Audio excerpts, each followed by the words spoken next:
আসসালামু আলাইকুম। সংবাদে আপনাদের সবাইকে স্বাগতম জানাচ্ছি আমি নুসরাত। শুরুতেই সংবাদ শিরোনাম। বাংলাদেশের সর্বশেষ গুরুত্বপূর্ণ আপডেট সংবাদে আপনাকে স্বাগত। শুরুতেই সংবাদ শিরোনাম, পরে বিস্তারিত। প্রথমেই জানাবো আমাদের হাতে থাকা সর্বশেষ গুরুত্বপূর্ণ সবথেকে তাজা আপডেট সংবাদ। জাতীয় নির্বাচনের দ্বিতীয় রোডম্যাপ প্রকাশ ইসির। আসন্ন ত্রয়োদশ জাতীয় সংসদ নির্বাচনের দ্বিতীয় রোডম্যাপ প্রকাশ করেছে নির্বাচন কমিশন ইসি। এই রোডম্যাপ প্রকাশ করা হয় আজ সোমবার 19শে জানুয়ারি। এই রোডম্যাপ প্রকাশ করা হয়েছে এবং ভোটকেন্দ্রের তালিকা প্রকাশ করা হয়েছে। এরপর জানাবো তারেক রহমানের চলন্ত গাড়িতে লাগানো সেই রহস্যময় খামে কিছুই ছিল না বলছে পুলিশ। বিএনপি চেয়ারম্যান তারেক রহমানের চলন্ত বুলেট প্রুফ গাড়িতে রহস্যময় সাদা খাম, সেটা এক মোটরসাইকেল দ্রুত সেখান থেকে পালিয়ে যায়। এই ঘটনার পর উক্ত মোটরসাইকেল চালককে খুঁজছে পুলিশ, তবে সেই রহস্যজনক খামে কোনো কিছুই পাওয়া যায়নি। এদিকে রাজনৈতিক দলের অভিযোগ খতিয়ে দেখা হচ্ছে বললেন ইসি আনোয়ারুল। রাজনৈতিক দলগুলোর অভিযোগ খতিয়ে দেখার পাশাপাশি প্রয়োজনীয় ব্যবস্থা গ্রহণ করা হচ্ছে বলে জানিয়েছে নির্বাচন কমিশনার আনোয়ারুল ইসলাম সরকার। আজ নির্বাচন কমিশনে দায়িত্ব পালনকালে সব কথা জানিয়েছেন তিনি। জানাবো সাকসু নির্বাচনে সব কার্যক্রম থেকে বিরত থাকার ঘোষণা বিএনপি। শাহজালাল বিজ্ঞান ও প্রযুক্তি বিশ্ববিদ্যালয় সাকসু নির্বাচনের সকল কার্যক্রম বিএনপি স্থগিত করে রাখার ঘোষণা দিয়েছে। কারণ বিএনপি মনে করে এই সাকসু নির্বাচন হলে তারা কোনোভাবেই এটিতে জিততে পারবে না, সেজন্য তারা নির্বাচনকে বয়কটের ডাক দিয়েছে বলে জানা গেছে। এবং সর্বশেষ জানাবো পুড়ে গেছে 50,000 একর এলাকা চিলিতে, ভয়াবহ দাবানল, নিহত অন্তত 18, জরুরি অবস্থা জারি। দক্ষিণ আমেরিকার দেশ চিলিতে ভয়াবহ অগ্নিকাণ্ডের ঘটনা ছড়িয়ে পড়েছে। এ অবস্থায় চিলির বর্তমান অবস্থা খুবই খারাপ আকার ধারণ করেছে। চিলিতে বর্তমান যারা রয়েছে তারা জানিয়েছে সেখানে প্রায় 50,000 একর এরিয়ার সম্পূর্ণ জমি পুড়ে ছারখার হয়ে গেছে। সেখানে যে গাছগাছালি ছিল সবকিছু পুড়ে ধ্বংস হয়ে গেছে। পাশাপাশি সেখানে প্রায় 18 জন মানুষের মৃত্যুর খবর পাওয়া গেছে। প্রিয় দর্শক, এতক্ষণ শুনছিলেন সংবাদ শিরোনাম, এবারে বিস্তারিত। তবে তার আগে বন্ধুরা অনুরোধ থাকবে এই সংবাদটিতে একটি লাইক দিন। এই চ্যানেলে আপনি নতুন হয়ে থাকলে আমাদের সংবাদটি দেখতে দেখতে চ্যানেলটি সাবস্ক্রাইব করে রাখুন। কমেন্ট করে বন্ধুরা আপনার মূল্যবান মতামত জানিয়ে দিন আপনি বিশ্বের কোন দেশ থেকে বা বাংলাদেশের কোন স্থান থেকে আমাদের সংবাদটি দেখছেন এবং শুনছেন। আর বন্ধুরা সংবাদটি আপনার সোশ্যাল মিডিয়া ফেসবুকে শেয়ার করে বন্ধুদেরও দেখার সুযোগ করে দিন। গাজা যুদ্ধে আপনি যদি নিরীহ ফিলিস্তিনিদের ভালোবেসে থাকেন কমেন্টে ইয়েস লিখে পুরো বিশ্বকে জানিয়ে দিন। এবারে বিস্তারিত। জাতীয় নির্বাচনের দ্বিতীয় রোডম্যাপ ঘোষণা প্রকাশ ইসির।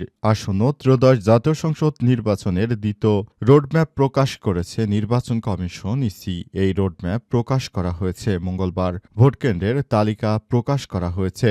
ইসি জানিয়েছে 22শে জানুয়ারি ভোটকেন্দ্রের গেজেট প্রকাশ করা হবে। 28শে জানুয়ারি আইনশৃঙ্খলা বাহিনীর সঙ্গে বিশেষ সভা করবে নির্বাচন কমিশন ইসি। 1 ফেব্রুয়ারি আইনশৃঙ্খলা বাহিনীর জন্য বরাদ্দ দেয়া হবে বলে নির্বাচন কমিশন ইসির পক্ষ থেকে নিশ্চিত করা হয়েছে। ইসির পক্ষ থেকে আরও বলা হয়েছে এবারের নির্বাচন যেহেতু সবথেকে ভালো মানের একটি নির্বাচন করতে চাই, সেজন্য মাঠে আইনশৃঙ্খলা রক্ষাকারী বাহিনীর প্রায় 5 লক্ষের অধিক সশস্ত্র আইনশৃঙ্খলা রক্ষাকারীর সদস্যরা মাঠে থাকবে। এজন্য ইতিমধ্যেই বিদেশ থেকে অস্ত্র আনা হচ্ছে।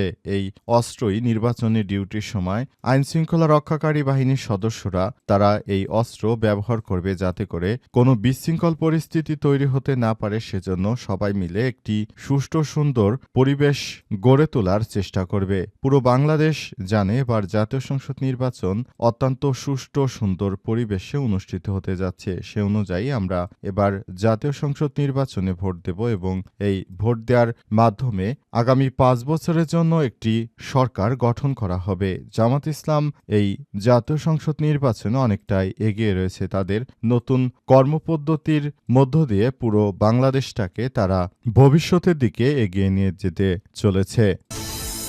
তারেক রহমানের চলন্ত গাড়িতে লাগানো সেই রহস্যময় খামে কিছুই ছিল না বলছে পুলিশ।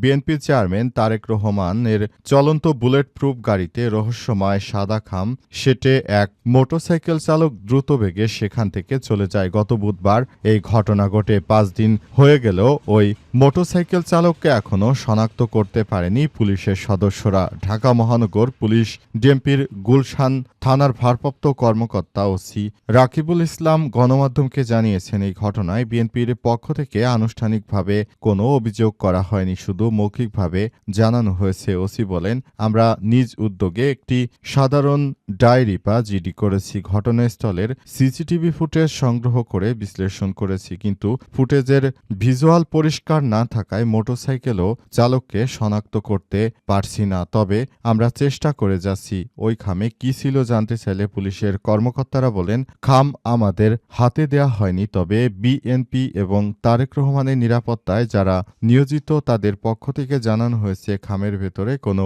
চিরকুট কিংবা চিঠি ছিল না। খামের ভেতর ফাঁকা অংশ ছিল, কোনো কিছু ছিল না। খালি খামটি টেপ দিয়ে লাগানো ছিল। তবে কি উদ্দেশ্যে এমন কাজ করা হয়েছে তা তদন্ত করে দেখা হচ্ছে বলে পুলিশের পক্ষ থেকে নিশ্চিত করা হয়েছে। পুলিশ আরও জানিয়েছে, এই খাম কেন লাগানো হয়েছে উক্ত ব্যক্তিকে আটক করার চেষ্টা করা হচ্ছে। রাজনৈতিক দলের অভিযোগ খতিয়ে দেখা হচ্ছে বলছে ইসি আনারুল। রাজনৈতিক দলগুলোর অভিযোগ খতিয়ে দেখার পাশাপাশি প্রয়োজনীয় ব্যবস্থা নেওয়া হচ্ছে বলে জানিয়েছে নির্বাচন কমিশনার আনারুল ইসলাম সরকার। আজ দুপুরে নির্বাচন কমিশনের গণমাধ্যম কর্মীদের সঙ্গে আলাপকালে এমনটা জানিয়েছেন তিনি। ইসি আনারুল ইসলাম বলেন, বড় দল ছোট দল বলতে কিছু নেই। নির্বাচনে যারা অংশ নেবে তারা সবাই ইসির কাছে সমান। সবাই ইসিতে এসে নিজেদের অভিযোগ পরামর্শ জানাচ্ছেন। এতে কমিশন সমৃদ্ধ হচ্ছে। ছোট সমস্যার সমাধান করে যাচ্ছে কমিশন। এখনো বড় সমস্যার সম্মুখীন হয়নি ইসি, তবে রাজনৈতিক দলের বক্তব্য আমরা খতিয়ে দেখছি, ব্যবস্থা নিচ্ছি। আপিল শুনানি নিয়ে এক প্রশ্নের জবাবে তিনি বলেন, আপিল শুনানিতে মনে হয়েছে একটি ভালো প্রতিদ্বন্দ্বিতামূলক নির্বাচন অনুষ্ঠিত হবে। প্রার্থীরা যেভাবে শুনানিতে নিজেদের বক্তব্য রেখেছেন, ভোটের মাঠেও তারা সেই ধারাবাহিকতা বজায় রাখবেন বলে মনে করে কমিশন।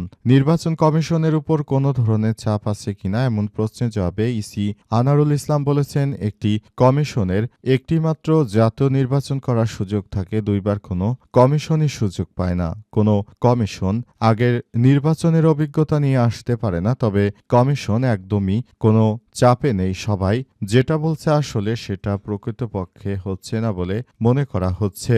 এ সময় ইসির পক্ষ থেকে আরও জানানো হয়েছে, নির্বাচনটা সুষ্ঠুভাবে করার ক্ষেত্রে আমাদেরকে নানাভাবে চাপ দেওয়ার চেষ্টা করছে, তবে কোনো চাপ দিয়ে কোনো কেউ কাজ করতে পারবে না। সাকসু নির্বাচনের সব কার্যক্রম থেকে বিরত থাকার ঘোষণা বিএনপিপন্থী শিক্ষকদের। শাহজালাল বিজ্ঞান ও প্রযুক্তি বিশ্ববিদ্যালয় কেন্দ্রীয় ছাত্র সংসদ সাকসু নির্বাচনের সকল কার্যক্রম থেকে নিজেদের বিরত থাকার ঘোষণা দিয়েছে বিএনপিপন্থী শিক্ষকরা। বিশ্ববিদ্যালয়ের প্রায় প্রতিটি বিশ্ববিদ্যালয়ে বিএনপি যে ধরনের কার্যক্রম শুরু করেছে, এতে করে পুরো নির্বাচনী ব্যবস্থাই একরকম সংকটের মুখে পড়েছে। বিএনপি যখন এভাবে কার্যক্রম শুরু করেছে, এতে করে আগামী জাতীয় সংসদ নির্বাচনে এর বড় একটি প্রভাব পড়তে পারে।